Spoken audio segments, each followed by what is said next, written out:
มาเลี้ยงตั้งแต่วันที่20เดือน2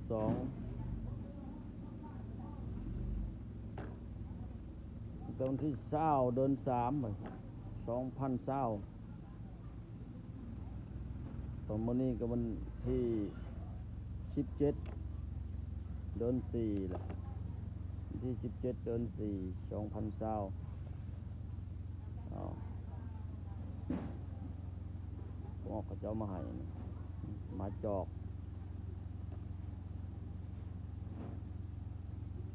วัดเพ่งโพไซญารามบ้านสนามไซบ้านนันเหล่านครกระสอมบริหารแขวงชนเขตหมาจอกหมาป่าเนาะหมาจอกหมาป่าใหญ่แล้วใหญ่ไว้ขนาด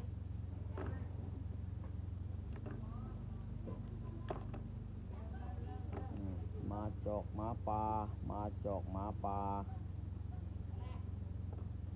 แล่นไปแล่นมานี่แหละ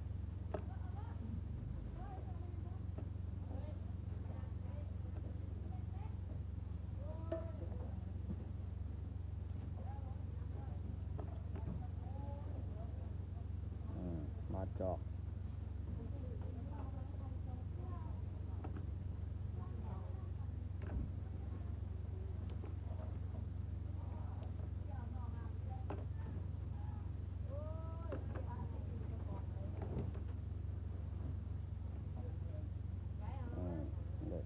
มันบนนั้นมันบนซื่อเลยมาจอกมันบนซื่อเลยแล่นอยู่ไปตลอดมันปับตลอดเลยนะ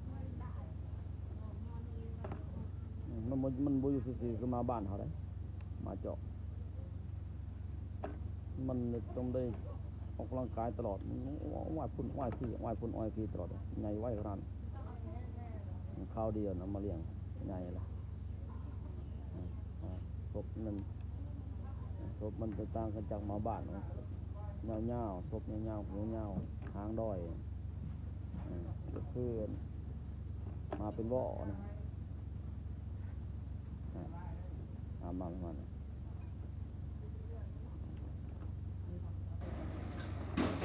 โอ้โห